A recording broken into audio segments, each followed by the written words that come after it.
The public India में आपका स्वागत है। मैं हूं गजनफर अब्बास। देश के गृह मंत्री अमित शाह साहब बयान दे रहे हैं कि आने वाले 40 से 50 साल तक बीजेपी को सत्ता से कोई हटा नहीं सकता है और बीजेपी की सरकार हमेशा के लिए काफ़ी लंबे वक्त के लिए बनी रहेगी। लेकिन पॉलिटिकल एनालिस्ट की माने तो मोदी सरकार का जो काउंटडाउन है, जो बीजेपी का काउंटडाउन है, वो शुरू हो गया है। इसकी असली वजह जो है वो बिहार में जो SIR को लेकर जो हंगामा छिड़ा और बहुत सी बातें सामने आ गईं, खुलकर जो इलेक्शन कमीशन है उसकी तरफ से किस तरीके की गड़बड़ियां हुई और किस तरीके से बीजेपी का साथ दिया जा रहा था, इसके खुलासे के बाद सब कुछ सामने आ चुका है। अब इस वक्त हो ये रहा है कि मोदी जी के सारे मंत्री टॉप टू बॉटम सब जो है इमेज बचाने में लगे हुए हैं। हालांकि मोदी जी के पीछे ट्रंप साहब भी पड़े हुए हैं और देश में उनसे पूछा जा रहा है कि डिग्री दिखाइए, तो कागज़ वो नहीं दिखाते। लेकिन उनकी पार्टी लगातार ये कहने में व्यस्त है कि जो आम नागरिक है उसको कागज़ दिखाने होंगे। इसी बीच इलेक्शन कमीशन भी अपनी इमेज जो है थोड़ी सुधारने में लगा हुआ है। अब चुनाव आयोग की दोबारा तो हिम्मत नहीं लगती कि फिर से प्रेस कॉन्फ्रेंस करके जिस तरीके की बातें पहले प्रेस कॉन्फ्रेंस में कही गई थी उसी तरीके की कुछ नई ऊल जलूल बातें कहें।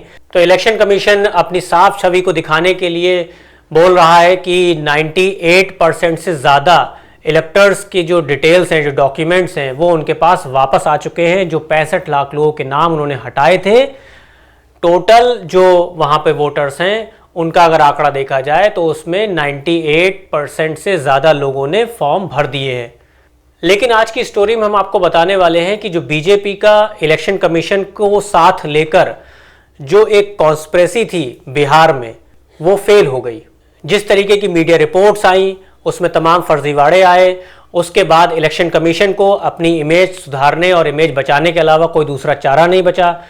लगातार उसने सुप्रीम कोर्ट में भी कोशिश करी कि किसी तरीके से वही बात पूरी हो जाए जो मोदी जी चाहते हैं, लेकिन हो नहीं पाई। और सुप्रीम कोर्ट ने लगातार ये कहा कि आधार को शामिल करें, जो 65 लाख लोगों के नाम हटाए गए हैं उनको इंक्लूड किया जाए। और कहीं ना कहीं सुप्रीम कोर्ट के आगे चुनाव आयोग झुकता नजर आया।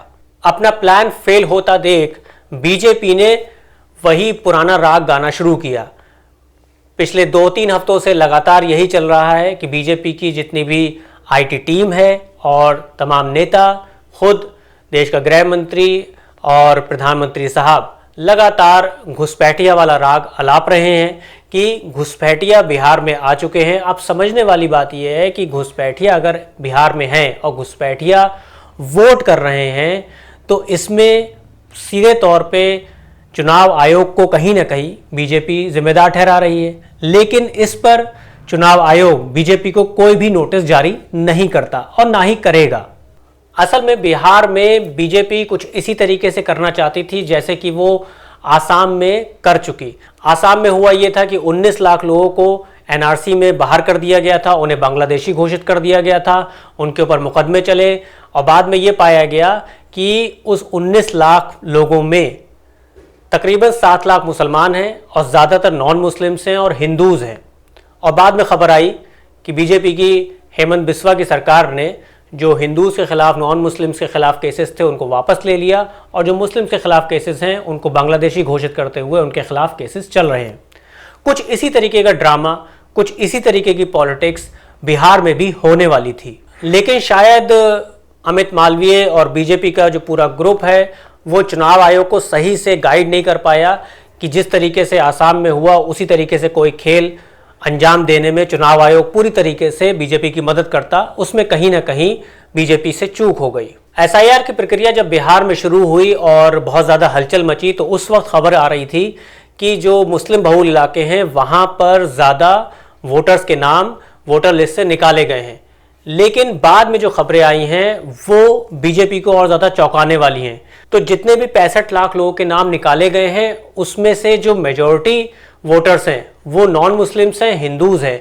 83.7% जो हैं वो हिंदूज़ हैं जिनके नाम बिहार की वोटर लिस्ट से हटाए गए हैं और 16% से थोड़ा सा ज़्यादा मुस्लिम वोटर्स हैं जिनके नाम वोटर लिस्ट से चुनाव आयोग ने हटाए हैं। तो देखा जाए तो यहाँ पर खेल उल्टा पड़ गया। बिहार में टोटल 38 जिले हैं जिसमें से 20 जिले ऐसे हैं जहां पर हिंदूज का वोट ज्यादा कटा है। इसके अलावा एक और डेटा रिपोर्ट ये कहती है कि जो सबसे ज्यादा वोटर लिस्ट में से नाम कटे हैं वो बिहार के 3 जिलों में कटे हैं, जो कि है पटना, मधुबनी और ईस्ट चंपारण। यहां से टोटल लगभग 11 लाख लोगों के नाम वोटर लिस्ट से हटाए गए, जिसमें टोटल अगर आप देखें तो इन तीनों जिलों में बिहार असेंबली की 36 सीटें आती हैं, जिसमें से पिछले चुनाव का अगर डेटा हम देखें तो बीजेपी और जेडीयू अलायंस को पिछले चुनाव में 22 सीटें मिली थी और जो महागठबंधन था उसको 14 सीटें मिली थी।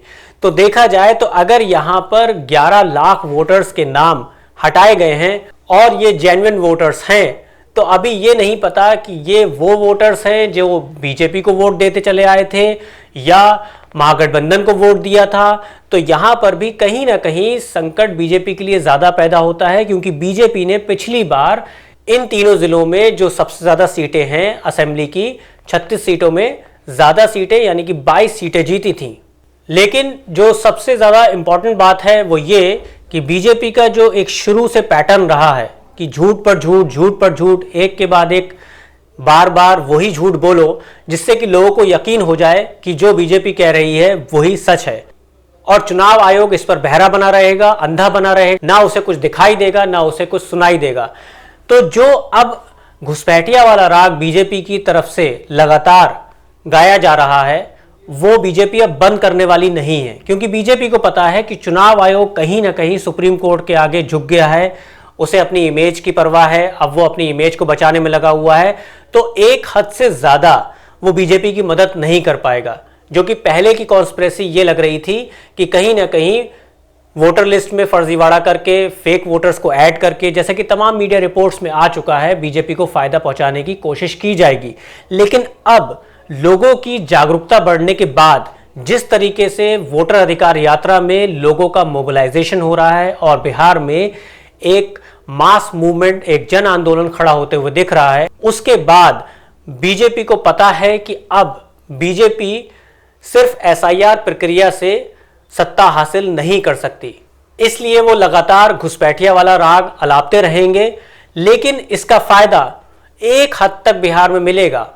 बिहार आसाम नहीं है और बिहार दूसरे राज्य नहीं है जहां पर बीजेपी का ये हिंदू मुस्लिम वाला जो नैरेटिव होता है या कम्युनल पोलराइजेशन का जो नैरेटिव होता है, बांग्लादेशी घुसपैठी वाला जो नैरेटिव होता है, वो जो दूसरे जगह चल जाता है वो बिहार में चल जाए, ऐसा मुमकिन नहीं है। अब चुनाव आयोग के लिए 2 बड़ी चुनौतियां हैं। पहला तो ये कि जो वो नई लिस्ट जारी करने वाले हैं उसमें कम से कम खामियां हो, जिसको आने वाले समय में जो 1 महीने का टाइम और है, चुनाव आयोग जो फाइनल लिस्ट 30 सितंबर को जारी करेगा उससे पहले पहले सभी जेन्युइन वोटर्स के नाम वोटर लिस्ट में ऐड हो, कोई भी वोटर के अधिकार देने से अछूता ना रहे बिहार में। दूसरी जो बहुत बड़ी चुनौती चुनाव आयोग के सामने है वो ये है कि जब आचार संहिता लागू हो जाती है उस वक्त खासतौर पे, क्योंकि पिछले भी कई चुनावों में ये देखा गया है कि बीजेपी की तरफ से हेट स्पीचेस, झूठ, चुनाव आयोग की प्रक्रिया शुरू हो जाने के बाद भी यानी आचार संहिता लग जाने के बाद भी ये सब चीजें होती रहती हैं। तो बिहार में भी पूरी तरीके से अंदेशा है कि जब चुनाव शुरू होगा तब यही घुसपैठिया वाला राग, झूठ और नफरती प्रोपेगेंडा आगे बढ़ाया जाएगा। ऐसे में चुनाव आयोग अपनी इमेज को सही करने के लिए कोई ठोस कदम उठाएगा या नहीं, ये भविष्य बताएगा। आज के शो में इतना ही। बहुत जल्द एक नए मुद्दे के साथ हाजिर होंगे। शुक्रिया, धन्यवाद।